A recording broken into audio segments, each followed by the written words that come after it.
Pag ng biyaya ng Diyos, ng awa niya ng pagliligtas, kailangan din ba ito ng mga taong yon? Okay. So, ibig sabihin, ang laki pala ng trabaho natin. Ilang porsyento na natapos natin? Baka ngayon pag-uumpisa, wala pa eh. Di ba? Okay. So, dapat naumpisahan natin yan. Hindi pwedeng, ganito po, pag tayo nag-aaral ng salita ng Diyos, ang salita po kasi ng Diyos, hindi ka para i-inform lang. Hindi lang information ang gusto ng Biblia. Ang gusto ng Biblia is, alam niyo po kung ano? Transformation. Pagbabago ng buhay. Sa pagpapakilala niya ng salita ng Diyos ng mabuting balita, ipinauunawa mo sa tao, kapag dinadala mo yung mabuting balita, ipinauunawa mo sa tao na itong salita niya ay taglay yung kahabagan at yung awa ng Diyos. Hello? Alam niyo po, kapag naging tapat kang pinapahayag mo yan, yung tao, alam niyo po, kumikilos yung Holy Spirit. Kapag ginagawa natin yan, kasama po natin nagtatrabaho, kasama natin yung presence ng Holy Spirit. Sa panahon na ibahagi mong salita ng Diyos, ang Holy Spirit ang kumakausap doon sa kausap mo. Nire-relay mo lang kung ano yung sinabi ng salita ng Diyos. At ang nagpapaunawa sa tao is the Holy Spirit. Wala kang kinalaman doon. Na baguhin ay kilos yung puso ng tao, wala tayong kakayahan noon. Baguhin yung isip ng tao, wala tayong kakayahan noon. Ang may kaya lang noon sino? Ang Diyos. Na kapag tayo ay tumugon ng pangako ng Diyos, yung Holy Spirit ang kakausap sa tao. Kaya nung tinanggap natin yan, natanggap natin ang biyaya ng eternal security, which is the salvation, at ito ay katungkulan natin dalhin para sa ibang tao. Sabi niya dyan, we are born into a new life. New birth in Christ through the work of Holy Spirit. Okay. So lahat ng tao kailangan po dumaan dyan. In order for them na maligtas, dahil ang tao kapag hindi dumaan sa process na yan, hindi siya makakapasok dun sa langit. Kasi bakit? Ang tinitignan kasi sa langit kung meron bang sumampalataya ba ito kay Kristo. Okay. At ang nagko-confirm ng pananampalataya ng tao ay yung Holy Spirit.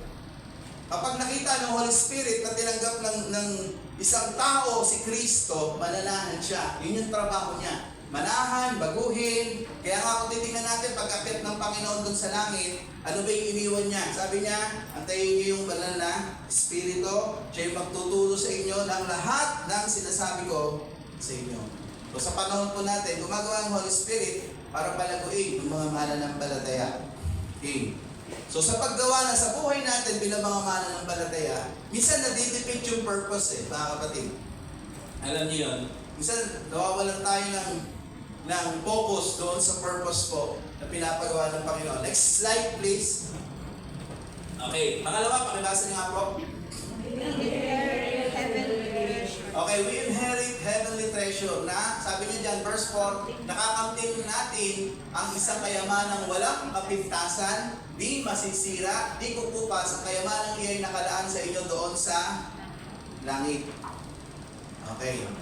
Baka sabihin natin, Pastor, wala pa lang ginawa dito. Doon pa lang pala sa langit. Okay. So, baka yung ganun pagkakaintindi natin. Okay. So, para mabagay kaisipan natin gano'n kung gano'n yung pagkakaintindi natin. Ano yung prayer ni Jesus nung nag-pray siya? Ama namin, diba sabi niya, sumasalangit ka, sambahin nawa ang ngalan mo, mapasa amin ang karya mo, kung papaano sa langit, ay gayon din naman sa, ano sabi ng Panginoon? Kung papaano daw sa langit, ay gayon din naman sa lupa. Kung material things ang hahanapin mo para sa kaginhawahan, yung kasapatan ng buhay mo, hindi mo mararanasan. Kasi bakit? Kasi hindi iyon ang angkop sa puso ng isang tao. Kung material things, lagi kang maghahanap. Kahit na meron ka, kulang pa rin. Kahit ang dami mo lang iipon sa banyo, nag-aalala ka pa rin. Kasi bakit? Kasi napopokus ka doon sa material things eh. Alam niyo po, nawawala yung worriness at yung completeness na nararamdaman natin, yung kasapatan ng Diyos, kapag tama yung nasa puso natin, na ang ating treasure is the heavenly treasure. Hello? Alam nyo kaya minsan, paghabag tayo, ang tanong, ano ba yung nasa puso mo? Heavenly treasure ba yan? Yung bang natanggap mo sa Panginoon at yun yung binabahagi mo sa kapwa mo? O iba yung treasure mo, yung treasure dito sa mundo? Kasi pagka gano'n, mga kapatid, lagi kang balisa. Wala kang contentment. Sumweldo ka na, meron ka ng hawak na pera, nag-aalala ka pa rin, hindi mo pa nga ginagastos, iniisip mo agad. Di ba? Okay. Alam niyo, minsan kaya hindi natin maramdaman yung saya bilang isang Kristiyano. Nakahook tayo sa mundo. Kasi minsan sa totoo lang ang treasure mo, hindi si Lord eh. Hindi yung mga bagay na kay Lord. Kaya ka nagkakaroon ng emptiness. Punuin mo ang puso mo, ang buhay mo, ng mga bagay na patungkol sa kayamanang ibinigay sa iyo ng Panginoon. Una yung pagkilala mo kay Kristo. Wala na humigit sa kayamanan na yon. At yung kayamanan na yon, pag inangkin mo, hindi ka magkakaroon ng tinatawag na greediness sa mga bagay sa mundo. Hindi ka maghahangat. Ang hahangarin mo, alam mo kung ano? Ang hahangarin mo, yung mga bagay patungkol sa Panginoon. At ang aasamin mo sa buhay mo ay yung gawin yung pinagagawa ng Panginoon. Tingnan niyo ba yung mga alagad? Ano yung pagkakaiba ng mga alagad? Ang mga alagad ba walang pangangailangan? Wala ba silang lead? Hindi ba sila umiinom ng tubig? Hindi ba sila kumakain? Hindi ba sila nagdadamit? Nagdadamit sila, kumakain sila. Pero ang sabi doon sa Matthew chapter 6, kung yung inaalala mo daw, yung mga bagay lang na pangangailangan mo, di ba sabi doon, ayan daw yung mga iniisip ng mga taong walang pananampalataya. Very clear doon. Di ba? Kaya ang sabi niya, pag sumakitan mo, sabi niya, yung mga bagay na spiritual, yung mga pinagagawa ng Panginoon. Pag sumakita mo, pagharian ka ng Diyos, at hanapin mo yung kanyang katuwiran, ang sabi, at ang lahat ng bagay ay idaragdag niya sa iyo. Kasi bakit ko po binabanggit ito? Alam niyo ang kalaban natin para magawa natin yung ministry natin? Mga bagay sa mundo, pangangailangan, pagkain, damit, bayarin sa kuryente, katulad ng church natin, lagi tayong may bayarin. Di ba? Ano pa? Tubig. Okay? Lagi umiikot na lang mundo natin yan. Bakit? Minsan nagtataka tayo, bakit parang wala namang napoprovide? Nagkakaroon ka ngayon ng question doon sa binanggit ng Panginoon. Ang Diyos ba pag magsasabi hindi totoo, totoo? Tanungin ko po kayo. Pag sinabi ba ng Diyos, totoo o hindi? Pag hindi nangyari, sino may problema? Oh. Yan ang natin. Diba? Kung meron bang mga bagay na hindi nangyayari sa buhay natin, ay dahil hindi ka sumunod sa kung ano yung pinagagawa ng Panginoon. Ulitin ko yung statement ko kanina. Ang statement ko kanina, sabi ko, minsan kasi yung trabaho ng Diyos, yun yung tinatrabaho mo. Patungkol sa iyong mga pangangailangan, sa iyong kakainin, sa iyong iinumin. Eh samantalang minuto sa ilang Diyos, ikaw na mananampalataya, pagkatapos mo kumilala, ang trabaho mo ay gawin mo na dalhin yung aking salita sa mga tao. Tapos sa pagdadala mo yan, winabingan ka na, nagbigay na ng warning, makakaranas kayo ng mga pagsubok habang dinadala mo yan. Pero habang dinadala mo yan, kasama mo yung Panginoon. Tapos, dahil lalong tumitingkad, ang sabi niya, yung pananampalataya, sa totoo lang, habang ikaw nagiging tapat, naglilingkod, dinadala yung salita ng Diyos sa iba't ibang lugar, doon mo nakikita talaga yung totoong pagiging Kristiyano mo. Ulitin ko, magpapatunayan mo lang yung pagiging totoong Kristiyano mo pag ginawa mo yung task. Kasi bakit? Kasi yun yung totoong pamantayan. Ano pinag-usapan? Gold or taking nag-aanyong ginto. Diba? Ano yung patunay para mapatunayan kung totoo? Kung ginto pa o hindi. Madaan sa apoy. Ano sabi ng salita? Ganon din ang inyong pananampalataya. So, ano yung ibig sabihin? Okay, simplified natin. Ang pananampalataya mo, talaga makakaranas ng pagsubok yan. Pag gumawa ka ng ministry, susubukin ka. May mga challenges. Kasi bakit? Kung kaaway, pipigilan ka eh. Gagawa ng paraan para ka mapigilan. Pero sa totoo lang, hindi niya kayang pigilan yung gawa ng Diyos. Pagkasama mo ang Diyos, gagawa ang Diyos in His mysterious way. Okay, yung kanta kasi, love moves eh, in mysterious way. Diba? Pero balitan natin, God's move in mysterious way. Okay, ano ba yung kanta ni Don Moen? God will make a way. He works in a way, ang sabi niya, we cannot see. He will make a way for me. Kahit na daming problema, pagpatuloy mo yung ministry. Huwag mong iwan. Alam niyo, naging problema po sa church din po natin. Dati ang dami mga sisigla rito. Praise the Lord! Hallelujah! Nung nakaranas ng pagsubok, wala. Okay.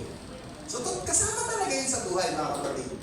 Yung mga mararanasan natin. Ulitin ko, kung gusto mo magkaroon ng kasapatan sa buhay mo, yung lagi ka na nag-aalala, the more na nag-aalala ka, dadami alalahanin mo.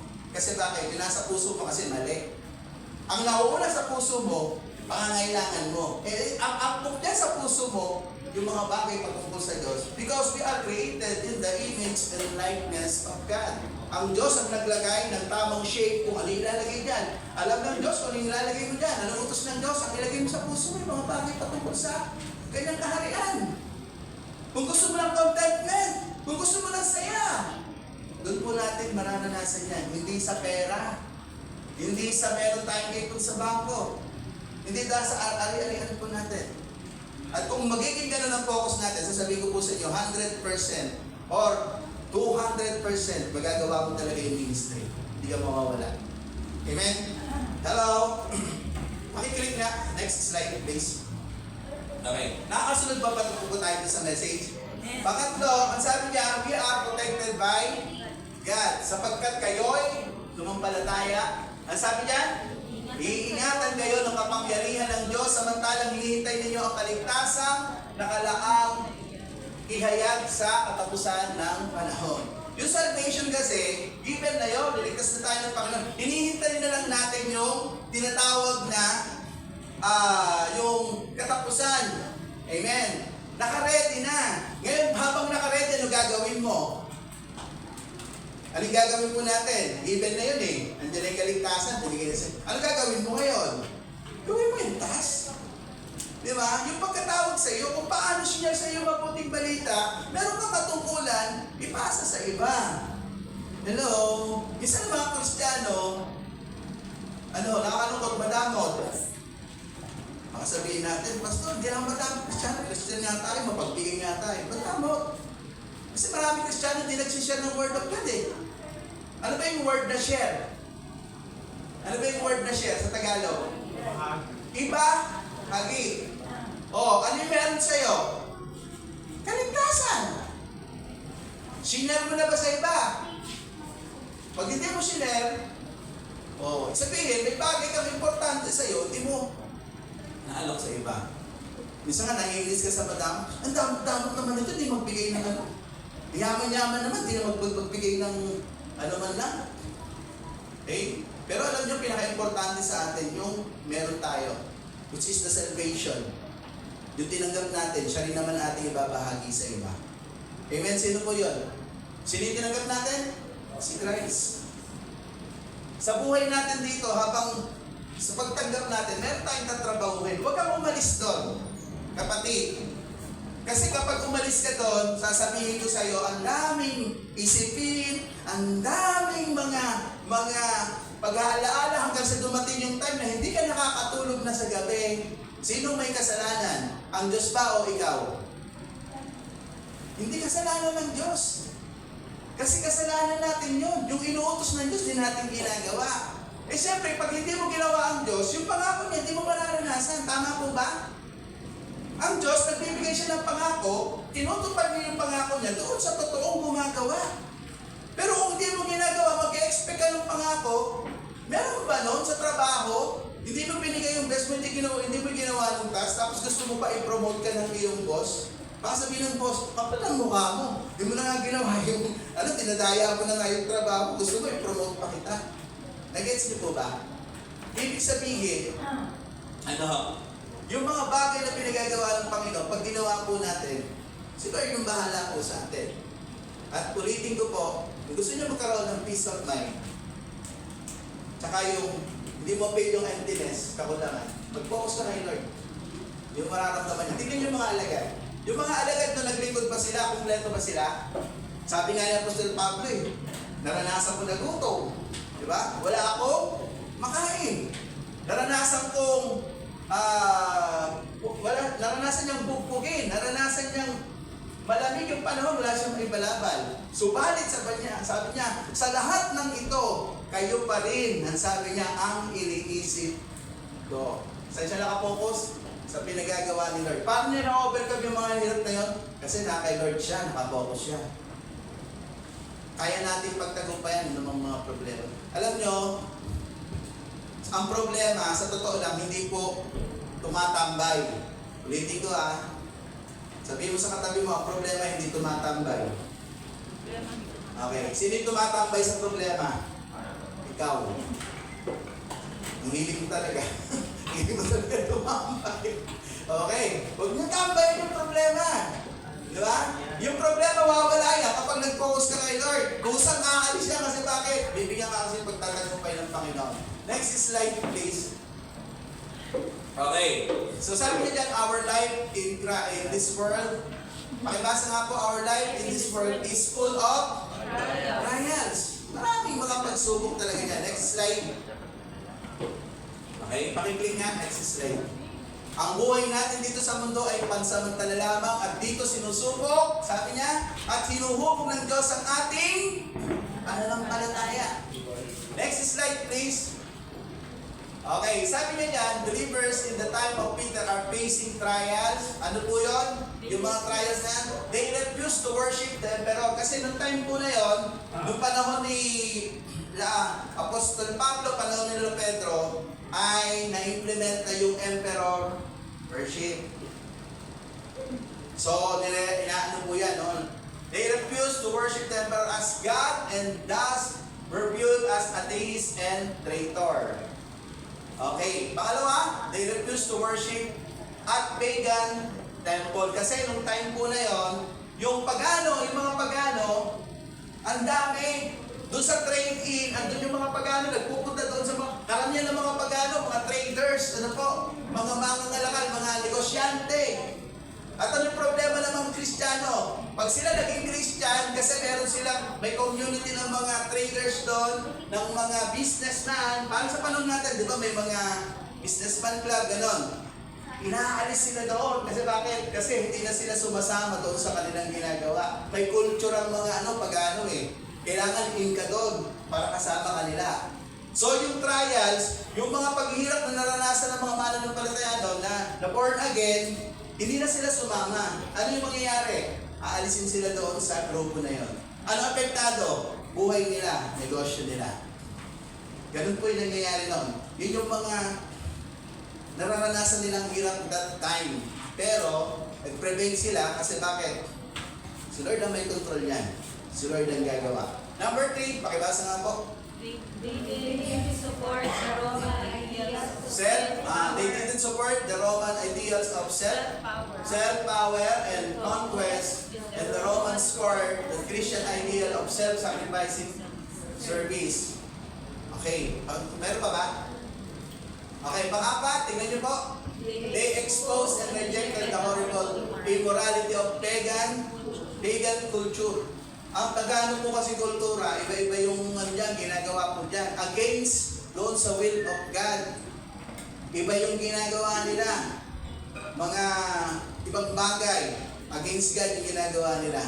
Balikan po natin yung verse 7. Ang ginto, pagamat nasisira, ay pinadadaan sa apoy upang malaman kung talagang dagisay.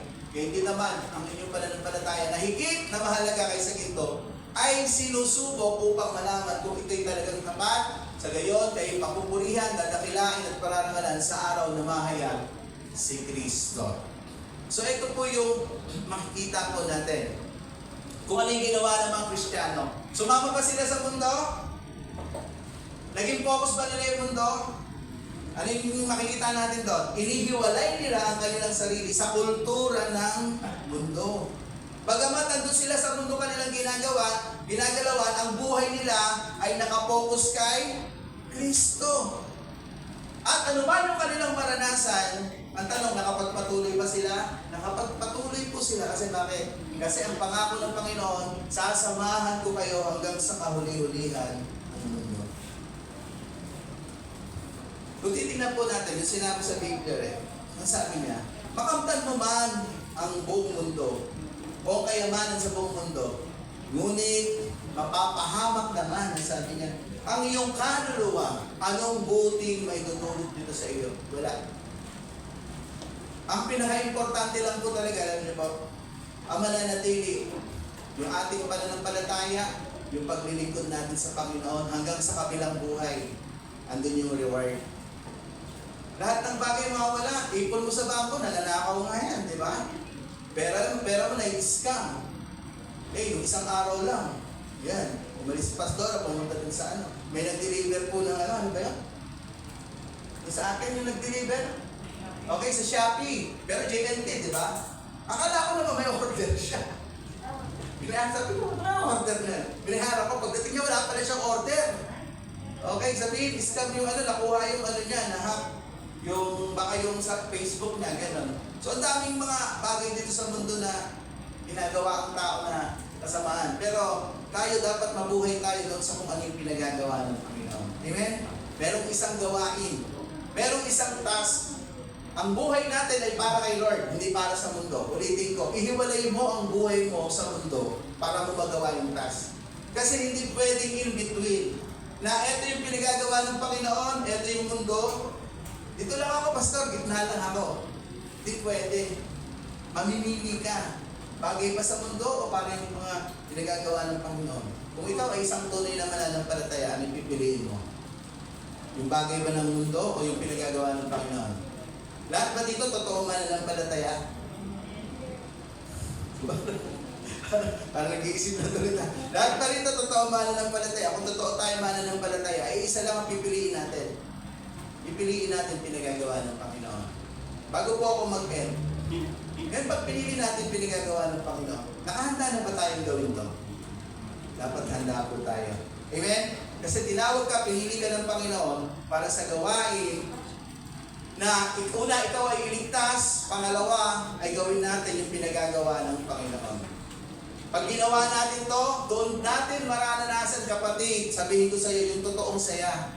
Wala sa mundong ginagalawan, nandun sa pinagagawa ng Panginoon kasi yun yung totoong buhay natin. Doon tayo dinesign ng Panginoon na mabuhay sa kanyang presensya, sa kanyang pinagagawa, na sa ating pagsunod ng buong puso. Yung contentment, yung saya, kahit may problema, may pagsubok, kahit minsan hindi natin nakukuha yung mga bagay na gusto natin, pero yung kasiyahan ay bibigay ng Panginoon. Kasi si Lord ang totoong nagbibigay ng contentment at kasiyahan sa buhay natin. At kahit may mga challenges, sasabihin ko po sa inyo, kapag totoo yung pagsunod natin, totoo yung paglilingkod natin, tuloy-tuloy tayo, ma-overcome po natin yan. Dahil hindi natin tinatambayan yung problema, dilalagpasan lang natin. Kasi bakit? Tuloy-tuloy kasi tayo sa pinagagawa ng Panginoon. Nawa po yung buhay po natin, evaluate natin. No? Magkaroon tayo ng time sa sarili natin, Lord, ano na ba yung mga hindi ko nagawa? Kung meron man tayo mga hindi nagawa, hingi natin ang tawad sa Panginoon. At simulan po natin muli na humakbang sa pinagagawa ng Panginoon. Kapatid, gusto ng Panginoon, hindi ka nakukulong sa problema. Gusto ng Panginoon, hindi ka nakukulong sa mga sitwasyon. Ang gusto ng Panginoon, makapagpatuloy ka. Kaya lang tayo nakukulong kasi hindi tayo nakapokus sa pinagagawa ni Lord. Iba yung laman ng isip natin, puso natin. Bagamat sasabihin natin ako ay isang Kristiyano, nag-aalay ng salita ng buhay sa Panginoon. Hindi sapat ang salita. Ang hinahanap ng Diyos yung gawa. Na kahit hindi tayo magsalita, ay sapat yung ating gawa para patunayan na tayo ay naglilingkod sa Panginoon. Amen.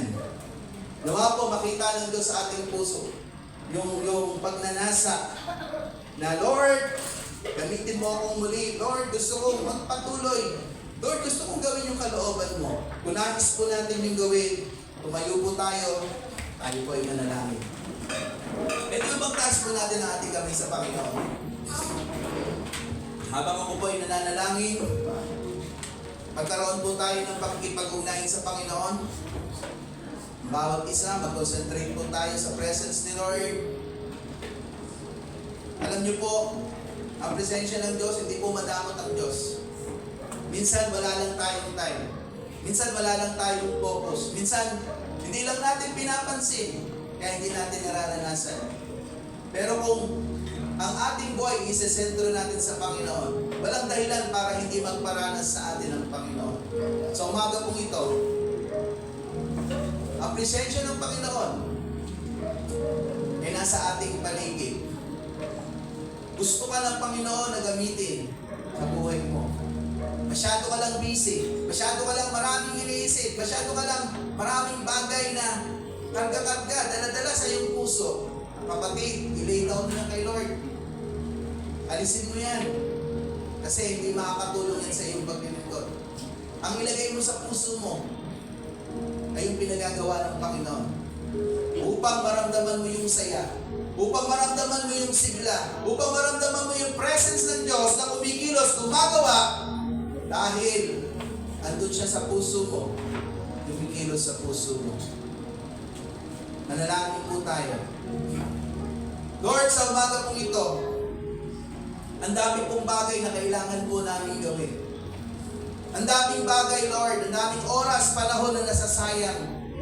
Kapag ang buhay po namin ay nagagamit ng mundo, kapag ang buhay namin ay umiikot na lang sa bagay sa mundo, sa pagkakakitaan, minsan ay ipapagpalit namin, Lord, yung gawain, yung cell group, mas importante, nabibigyan ng importansya yung kikitain, yung hanap buhay, yung trabaho, Lord. Ito ay mga bagay na inaalok ng mundo upang ang pinagagawa mo po sa amin, hindi namin magawa. Huwag mo pong hayaan na mabulag kami sa bagay po na ito. Huwag mo pong hayaan na ang oras namin, ang buhay po namin, ay matali sa mundong ito, Panginoon. Kundi, Lord, hinihiling po namin sa umaga po ito. Itali mo po ang aming buhay, Panginoon, sa iyong presensya. I-focus mo po ang aming mga spiritual eyes, Lord, doon sa iyo, sa pinagagawa mo, Lord. Tulungan mo kami, Panginoon. Alisin mo po, Lord, ang mga gapos ng mundong ito sa amin. Mga alalahanin, mga pangangailangan. Lord, ang sabi mo po, Lord, ibibigay mo po ito. Malinaw sa iyong salita. Seek ye first the kingdom of God and His righteousness, and all these things shall be added unto you. Ang gusto mo po, Panginoon, gusto mo mauna kang pinagsisilbihan, mauna kang pinaglilingkuran, mauna kang pinagsisilbihan namin, sinusundan namin ang buong puso. And the rest will follow, Panginoon, sa buhay po namin. Sapagkat ang kasapatan, ang biyaya, ang lahat ng bagay ay hawak mo po. Yung contentment nasa sa iyo, na kailangan po ng bawat isa po sa amin. Yung kasapatan ng buhay, kasiyahan, sa anumang meron kami, Lord, sasaya kami. Dahil kasama ka namin. Dahil ang presensya mo po ang tunay na nagpapasaya sa buhay ng isang tao, hindi yung mga bagay dito sa mundo. I-correct mo po, Lord, ang aming mga puso. Iayos mo po ang aming puso. Iayos mo po ang aming isipan. At makita po namin ang pinakamahalaga. Na kapag nakita namin ang pinakamahalaga, Lord, kaya namin ialay ang lahat ng bagay. Ito man ay kayamanan. Ito man ay pag-aari namin. Ito man ay, Lord, pinansyal.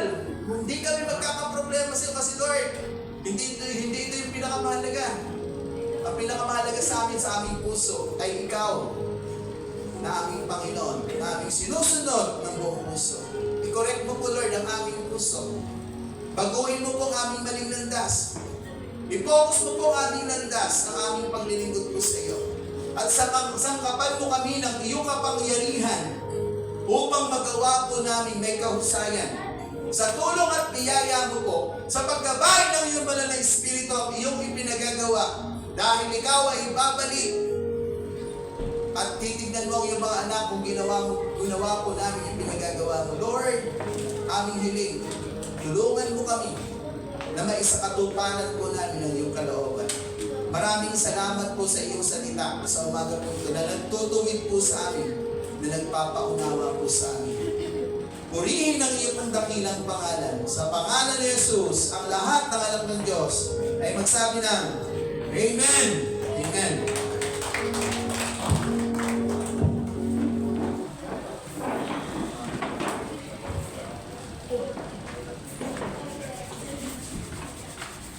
Salamat po sa Panginoon. At ngayon po ay dadako tayo sa ating tithes and offering.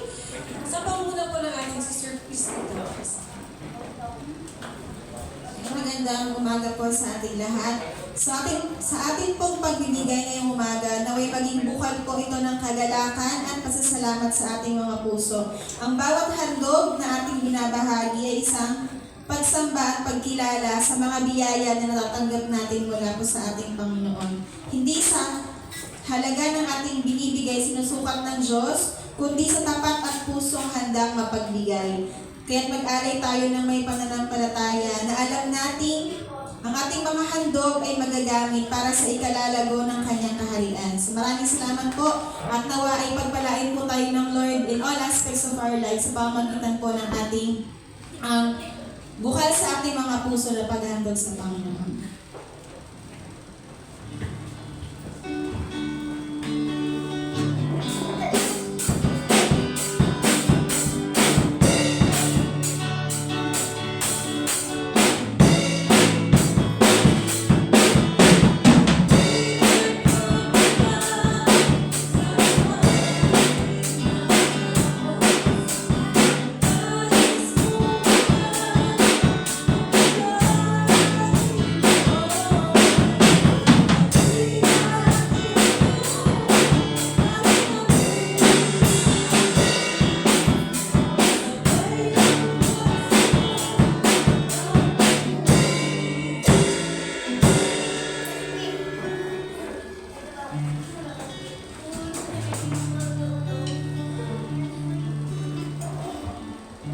Ating po ipanalangin natin po mga handog. Lord, salamat po Panginoon, Lord, sa umaga po ito, Panginoon, sa iyong pananambahan, Panginoon, Lord. Salamat po Panginoon, nawa sa mga kalugay mo na pinagkalpo, Panginoon, ng mga anak.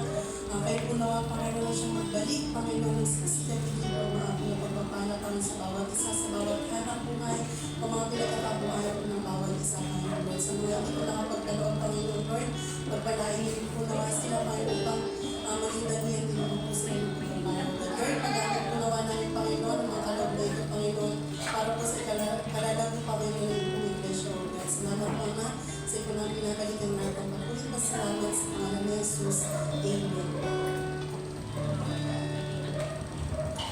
At ngayon naman po, isasagawa natin ang 5 piso mula sa ating mga puso. Na tuloy nga po nakakatulong sa mga gawain ng ating Panginoon.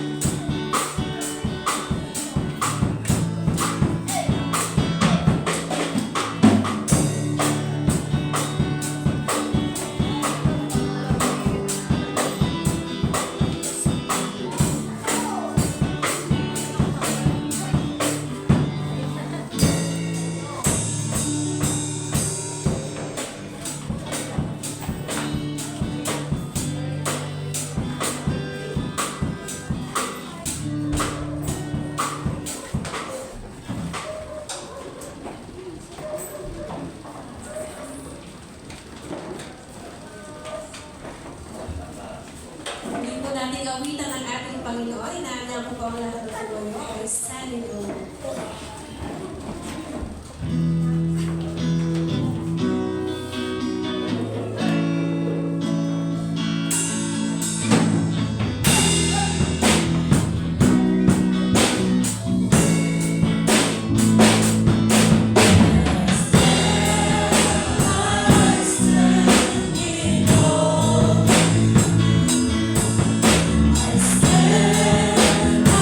I stand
Panginoon, kami po ay nagpapasalamat sa aming natapos na pagsamba. Salamat sa isang malayang pagpupuri, pag-aawitan. Salamat sa iyong mga salita na patuloy na nagbibigay sa amin ng Lord pagkaunawa at tamang direksyon kung saan po namin tunay na ilalaan ang aming mga buhay.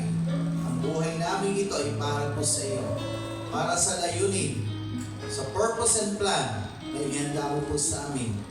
Na kung saan, Lord, ang aming buhay ay gagamitin mo po upang, Lord, maging bahagi sa paglalapit ng marami pang tao, sa pagdadala ng mabuting balita sa mga tao wala pang pagkakilala sa iyo.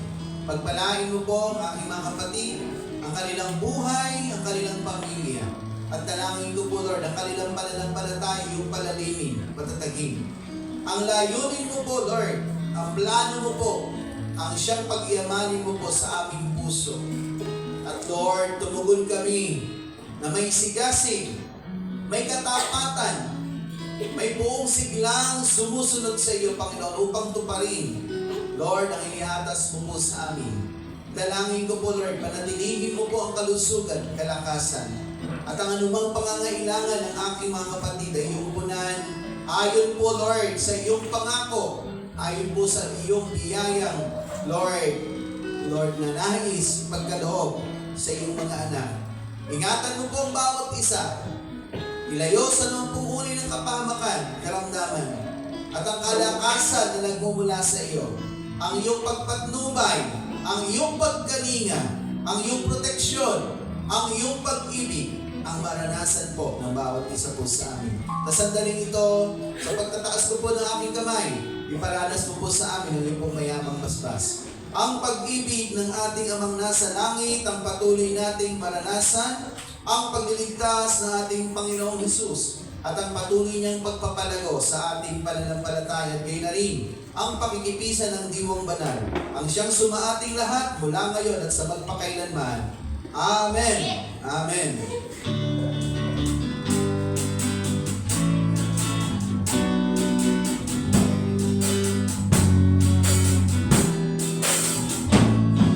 The Lord bless you and keep you.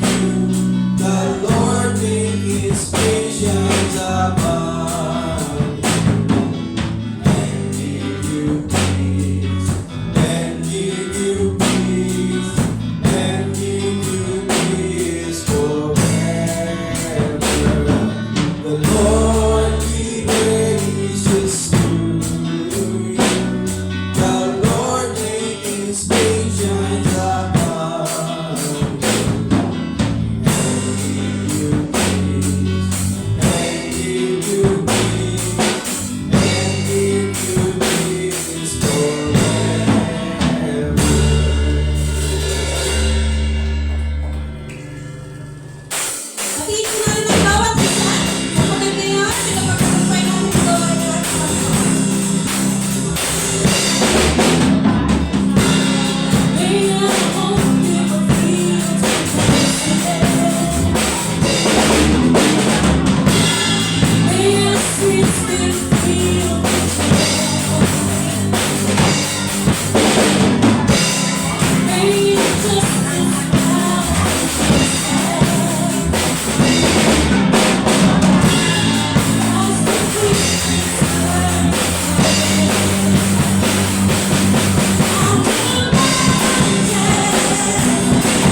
Sisignan si Michael.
Ako 3,000 lang. 3,000 lang sa akin.